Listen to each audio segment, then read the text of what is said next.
परमं पवित्रं प्रजापतेया सहजं पुरस्तात् आयुष्मग्रं प्रतिमुंड शुभ्रं यज्ञोपवीतं फलमस्तु तेभ्यां उमामहेश्वराभ्यां नमः।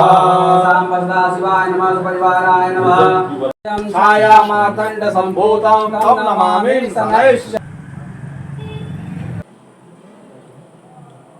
प्रथम गद्दी यहीं से चालू हुई थी पौहारी महाराज की। अच्छा, बहुत बढ़िया, बहुत बढ़िया। और यहाँ हम इस समय 7वीं गद्दी चल रही है पौहारी महाराज की। वाह, जय श्री राम।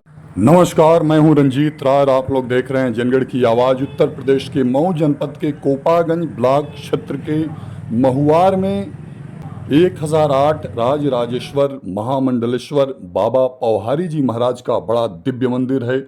यह मंदिर लोगों के आस्था और विश्वास का केंद्र है। यहाँ पे भगवान भोलेनाथ का मंदिर है, यहाँ पे शनिदेव भगवान का मंदिर है, यहाँ पर श्री रामचंद्र जी का मंदिर है, उनका दरबार है।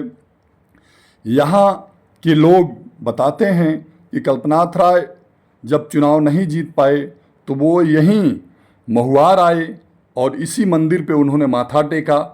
कहा गया कि लेट कर माथा टेकिएगा, और जब वो गाड़ी से उतरते ही लेटने लगे तो लोगों को लगा कि इनको अचानक कोई प्रॉब्लम हो गई होगी, तो लोग उठाने का प्रयास किए तो उन्होंने कहा नहीं, मैं प्रभु का दर्शन लेट कर करूँगा। और फिर एक दिव्य पुरुष को बुलाया गया। वो थे मऊ जनपद के DCSK PG कॉलेज में लिपिक विशाल पांडे जी के पिताजी, जो 2-3 मुक्का जड़ते थे। उनके वो इसी में वो थे, प्रवक्ता थे DCSK PG कॉलेज में। तो बताया जाता है कि वो जिसको भी लगा देते थे अपने मुस्का से, उसका भाग्योदय हो जाता था। उसमें मनोज राय जी में हैं, तमाम लोग हैं। कल्पनाथ राय जी को भी उन्होंने यह आशीर्वाद प्रदान किया। तो उन्होंने कहा कि 5 में तो मेरी शरीर हिल गई, मैं चुनाव तो जीत जाऊंगा ना।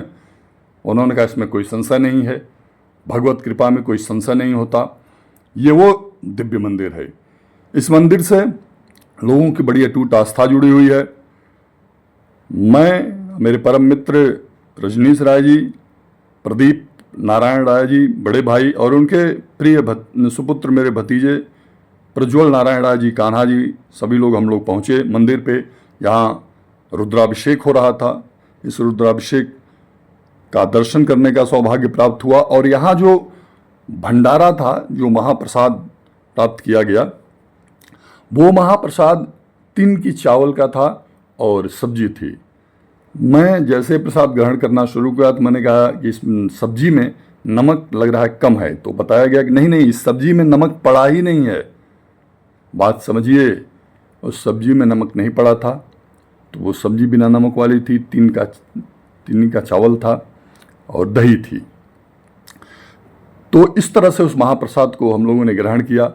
और पौहारी महाराज के जो उस गद्दी के पुजारी थे, उन्होंने अपने हाथों से लोगों को 2-2 केले का 2-2 आम का प्रसाद दिया, मेवात दिया, किशमिश दिया, तमाम वो फल दिए, जिससे लोगों ने ग्रहण किया। बड़ा ही रमणीय स्थान है। इस स्थान पर आने के बाद मन की नकारात्मक चीज़ें समाप्त हो जाती हैं।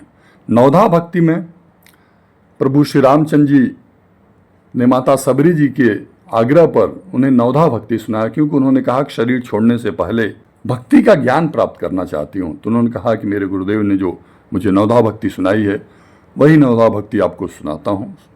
उन्होंने सुनाया और उसमें कहा कि मुझसे अधिक संतों को मानो। उन्होंने कहा कि मन में किसी के प्रति कोई दुर्भावना न रखो। नवधा भक्ति आप जरूर सुनिएगा। मैं उसका लिंक अपने फेसबुक पेज पे और यूट्यूब चैनल पे दे दूंगा। बस यही प्रार्थना कर रहा हूं कि अगर आप लोगों को मेरा वीडियो पसंद आ रहा हो, आप लोगों को लग रहा हो कि मैं कुछ विशेष कार्य कर रहा हूं, तो मुझ पे इतनी कृपा कीजिए कि मेरे लिए ईश्वर से प्रार्थना कीजिए, मेरे गुरुदेव से प्रार्थना कीजिए कि मुझे सद्विचार प्रदान करें, मेरे मन में किसी तरह का कोई दोष और पाप न हो, मन कर्म वाणी वचन व्यवहार से कभी किसी को कष्ट न पहुँचाऊँ, और जो रिश्ता बने वो नाजुक रिश्ता टूटे ना। यही मेरी प्रार्थना है। हाँ, मैं जानता हूँ कि कहीं कहीं बात विचार में मैं ज़्यादा बोल देता हूँ, खबरों में मैं ही बोलता रहता हूँ, सामने वाला बोल नहीं पाता है। इन सारी चीज़ों में आने वाले भविष्य में सुधार होगा। बहुत बहुत धन्यवाद, हमारी बहुत बहुत शुभकामनाएं।